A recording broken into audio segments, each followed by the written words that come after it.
Hello everyone, welcome back to the channel. So this is the part 5 of GK through PYQ series and part 4 में हमने polity start की थी जिसमें constitution and sources of constitution के PYQs cover किए थे और इस वीडियो में हम fundamental rights and fundamental duties के PYQs कवर करेंगे. सो स्टार्ट करते हैं.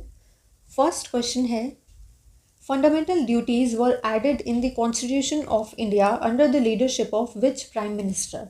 तो जब फंडामेंटल ड्यूटीज़ को ऐड किया गया था कॉन्स्टिट्यूशन में, उस समय प्राइम मिनिस्टर कौन थे? तो उस समय प्राइम मिनिस्टर थी इंदिरा गांधी. ठीक है. अब फंडामेंटल ड्यूटीज़ का आर्टिकल नंबर क्या है? आर्टिकल है 51A. ठीक है. फंडामेंटल ड्यूटीज़ को पार्ट 4A में डाला गया था. ठीक है. और कौन सी कॉन्स्टिट्यूशनल अमेंडमेंट से फंडामेंटल ड्यूटीज़ को ऐड किया गया था? 42nd कॉन्स्टिट्यूशनल अमेंडमेंट एक्ट 1976 से फंडामेंटल ड्यूटीज़ को ऐड किया गया था. ठीक है.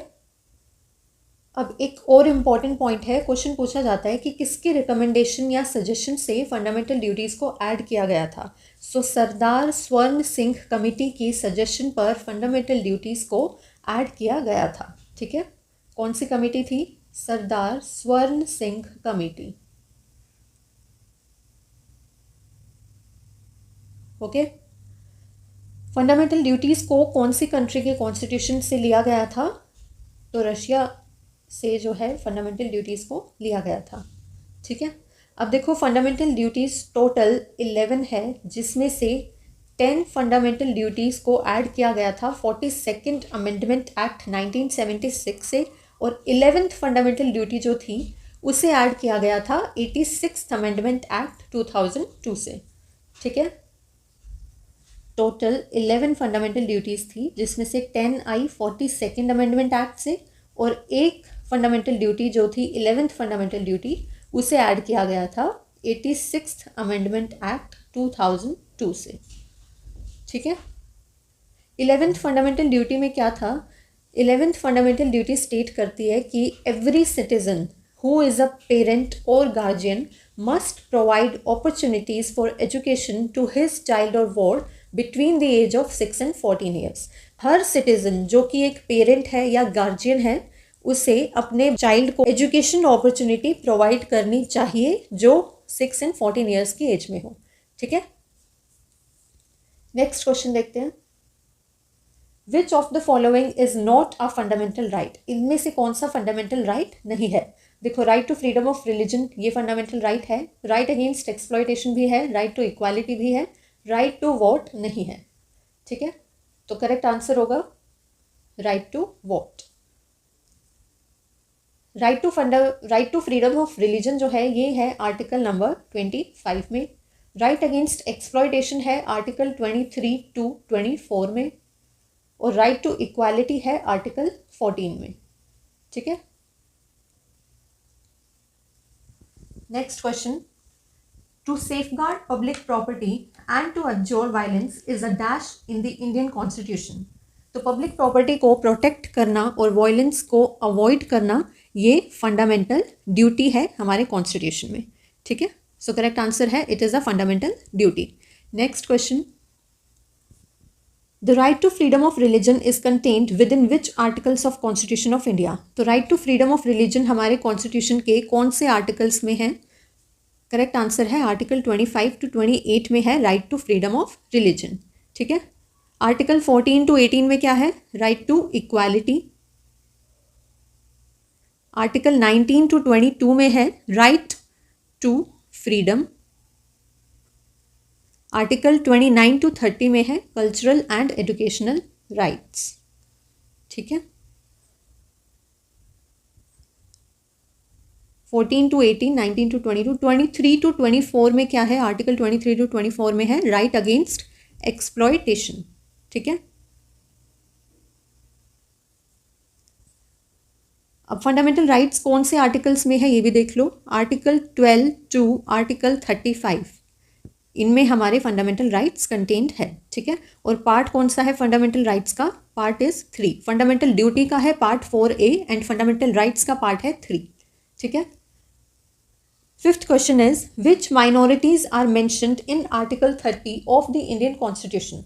तो इंडियन कॉन्स्टिट्यूशन के आर्टिकल 30 में कौन सी माइनॉरिटीज़ की बात की गई है? सो करेक्ट आंसर है लिंग्विस्टिक एंड रिलीजियस बेसिस पर जो माइनॉरिटीज़ है उनकी बात की गई है आर्टिकल 30 में। आर्टिकल 29 में क्या है?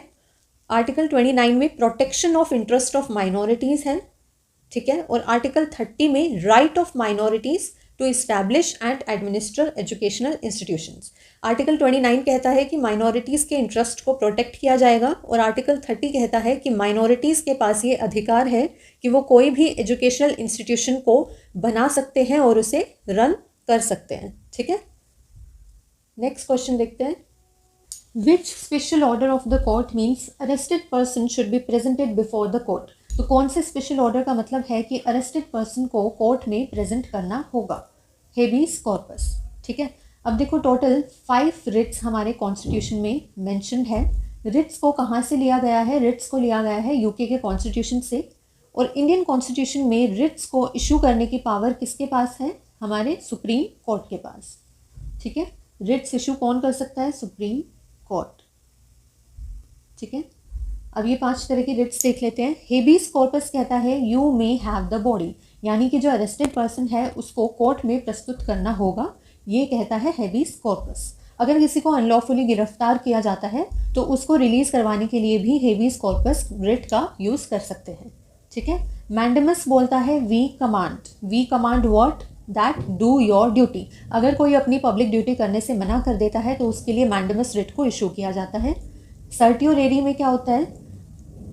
सर्टियोरेरी रिट के थ्रू सुप्रीम कोर्ट और हाई कोर्ट कमांड दे सकते हैं लोअर कोर्ट को कि वो अपने रिकॉर्ड्स हमें सबमिट करे रिव्यू के लिए, और रिव्यू में ये देखा जाता है कि कहीं लोअर कोर्ट्स की जजमेंट्स इलीगल तो नहीं है।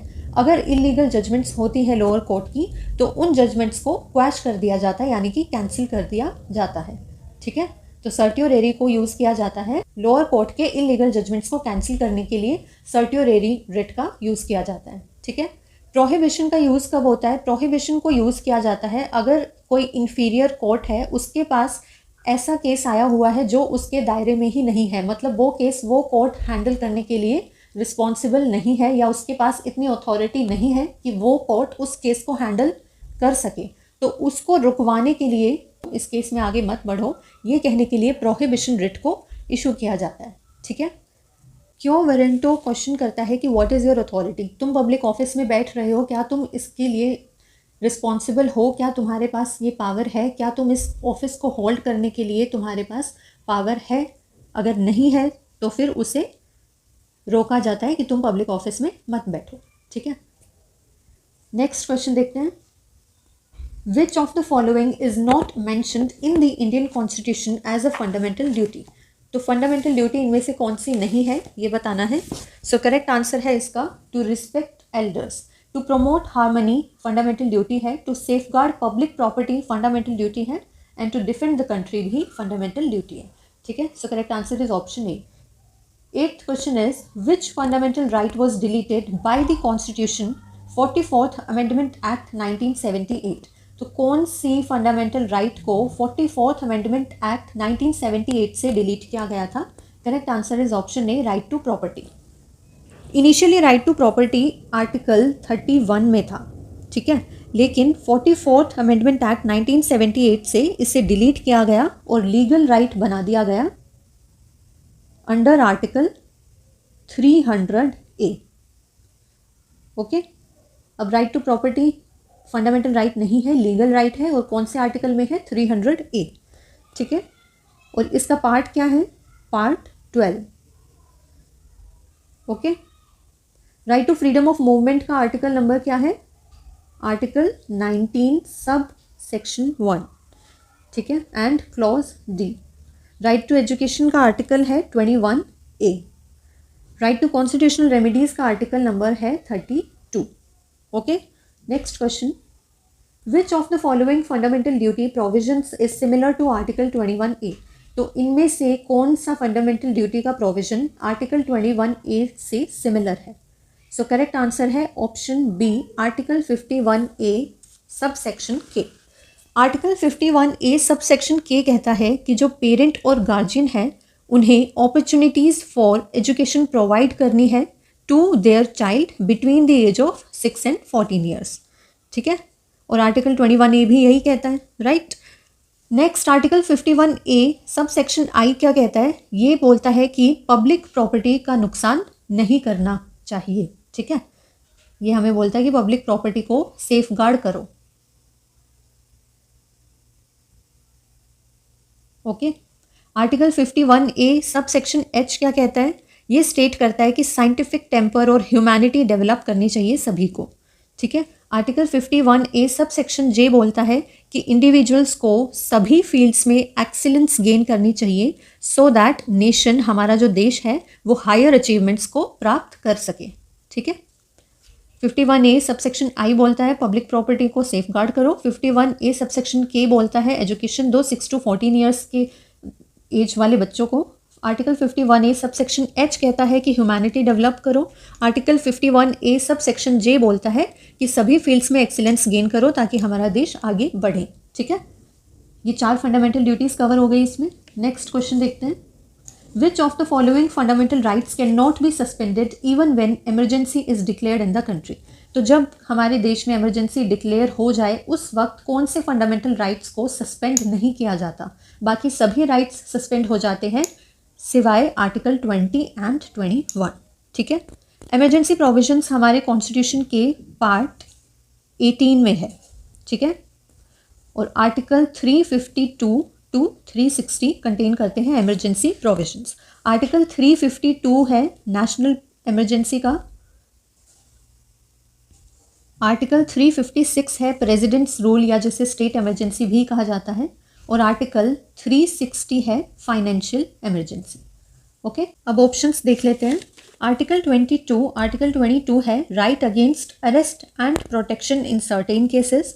आर्टिकल 23 है freedom prohibition of human trafficking and forced labour. Article 19 है freedom to speech and expression. Article 20 है protection in respect of conviction of an offence. Article 21 is right to life, and article 22 हमने अभी discuss किया, right against arrest and protection in certain cases. ठीक है, next question, which of the following fundamental duty provisions has laid down that all Indians need to show respect to the Indian national flag and the Indian national anthem. तो कौन सी fundamental duty कहती है कि सभी भारतीयों को Indian national flag, national anthem को respect देनी चाहिए? ये बोलता है article 51A sub section A. ठीक है, आर्टिकल 51A सबसेक्शन ए स्टेट करता है कि रिस्पेक्ट करो national flag and national anthem को। ठीक है, आर्टिकल 51A सबसेक्शन बी बोलता है कि नोबल आइडियल्स को फॉलो करो, जिन्होंने हमें फ्रीडम दिलाई उन्हें फॉलो करो। ठीक है, आर्टिकल 51A सबसेक्शन सी स्टेट करता है कि इंडिया की सॉवरनिटी, यूनिटी, इंटेग्रिटी को प्रोटेक्ट करो। ठीक है, article 51A D subsection D states कि अपने देश को डिफेंड करो और जब नीड हो नेशनल सर्विस प्रोवाइड करो।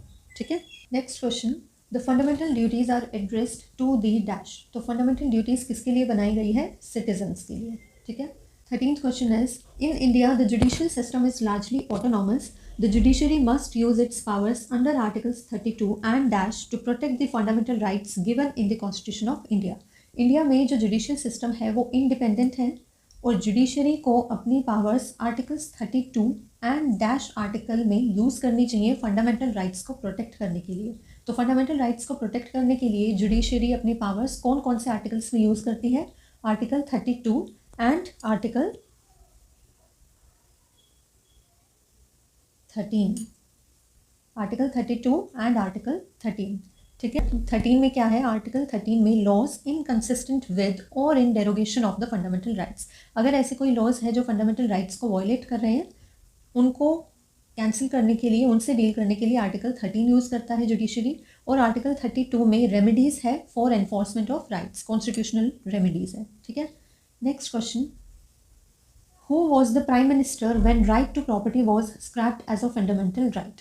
जब राइट टू प्रॉपर्टी को फंडामेंटल राइट से हटा दिया गया था उस वक्त प्राइम मिनिस्टर कौन थे? मोरारजी देसाई। ठीक है, मोरारजी देसाई प्राइम मिनिस्टर थे जब राइट टू प्रॉपर्टी को फंडामेंटल राइट से लीगल राइट बनाया गया था। Legal right under article 300A। ठीक है। और कौन सी अमेंडमेंट से राइट टू प्रॉपर्टी को हटाया गया था as fundamental right? 44th amendment act 1978। ठीक है। Next question, which of the following articles of the constitution gives the right to a candidate belonging to any caste to apply for any of the public employment opportunities?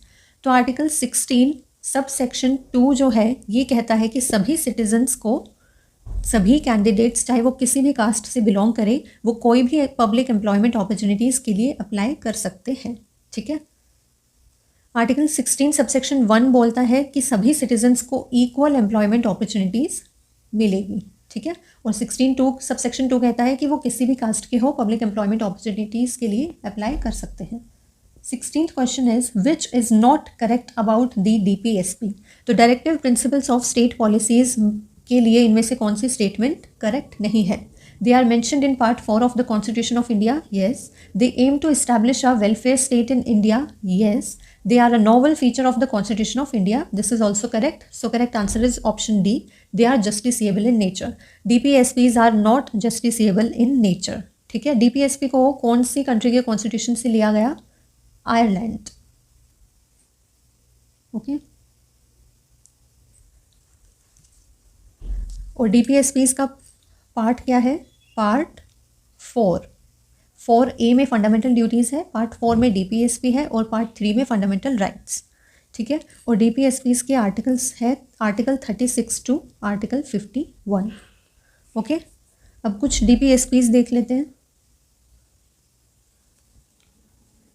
Article 40 directive principle of state policy कहता है कि village panchayats को organise करो, ग्राम पंचायत को बनाओ। ठीक है। Article 48A कहता है कि इन्वायरमेंट को प्रोटेक्ट करो। आर्टिकल 44 में यूनिफॉर्म सिविल कोड के बारे में मेंशन किया गया है। एंड आर्टिकल 45 में चाइल्डहुड केयर एंड एजुकेशन के बारे में मेंशन किया गया है। Okay. Next question, The violation of fundamental rights could be redressed by the Supreme Court under which of the following articles? तो फंडामेंटल राइट्स का अगर कोई वायलेशन करता है तो सुप्रीम कोर्ट कौन से आर्टिकल्स के अंडर एक्शन ले सकती है? सो करेक्ट आंसर है option A, article 32। Okay.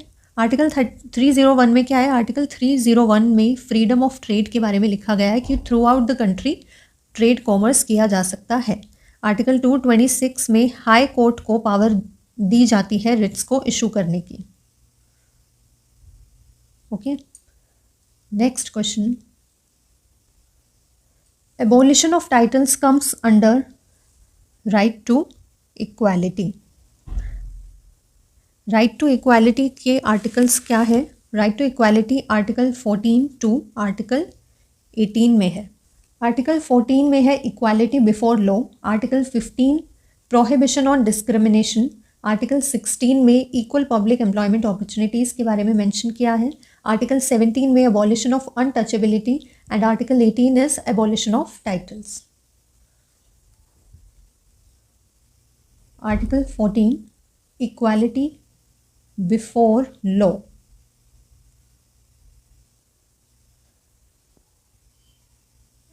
Article 15 prohibition on discrimination,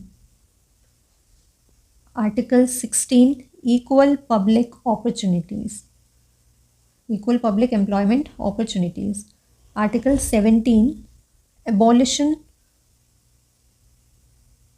of untouchability and article 18 abolition of titles.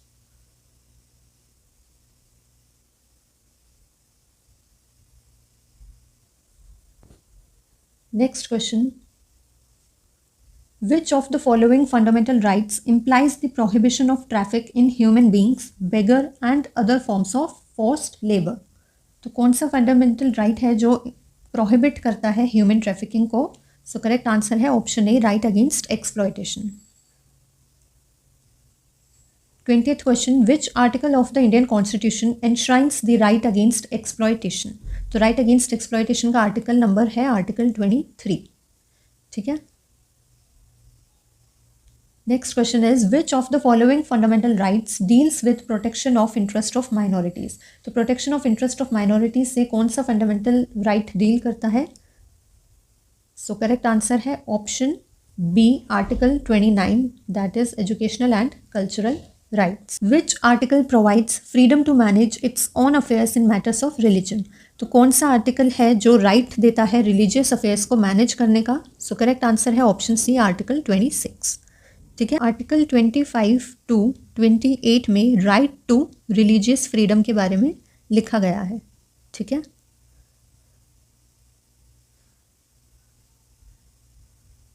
Article 25 में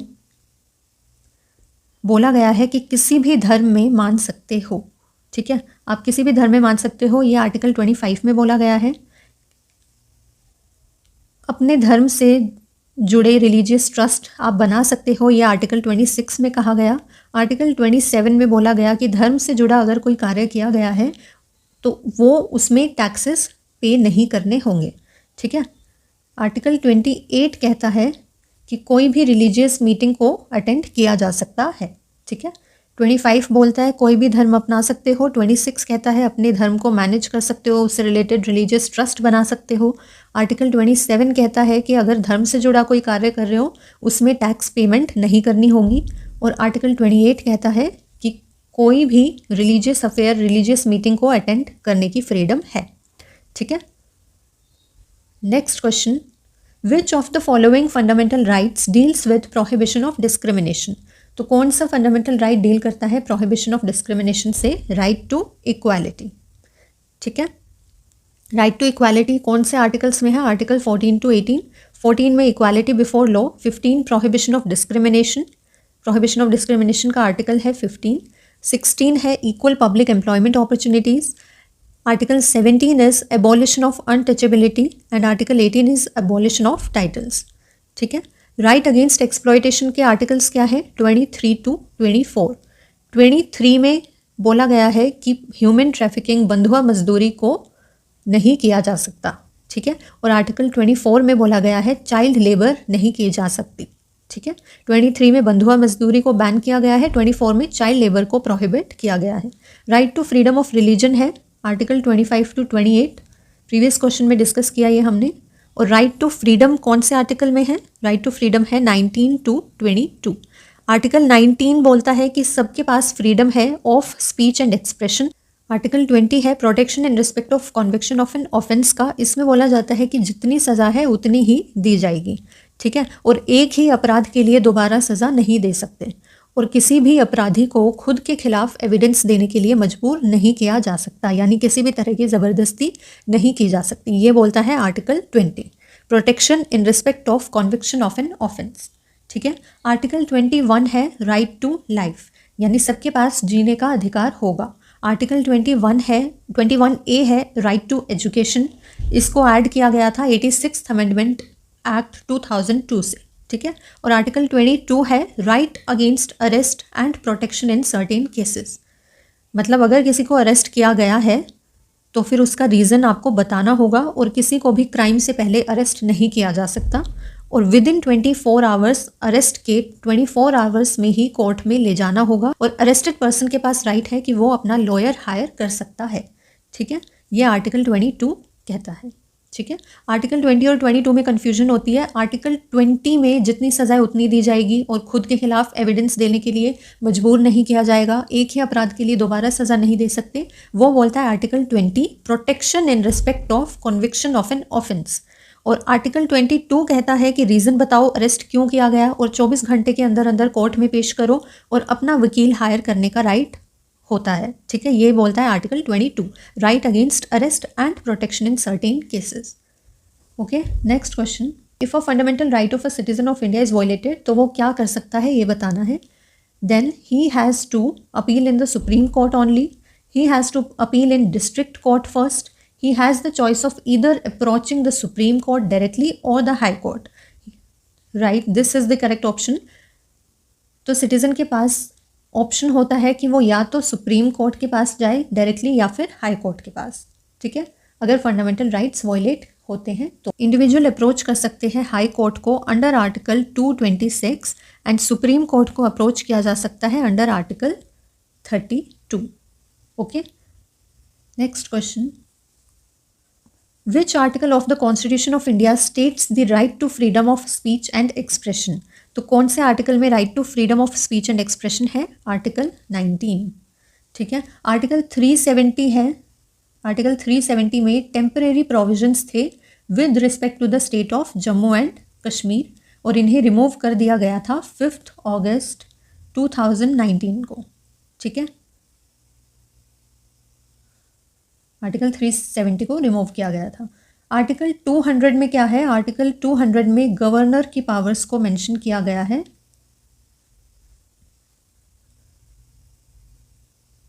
with respect to the bills passed by state legislature.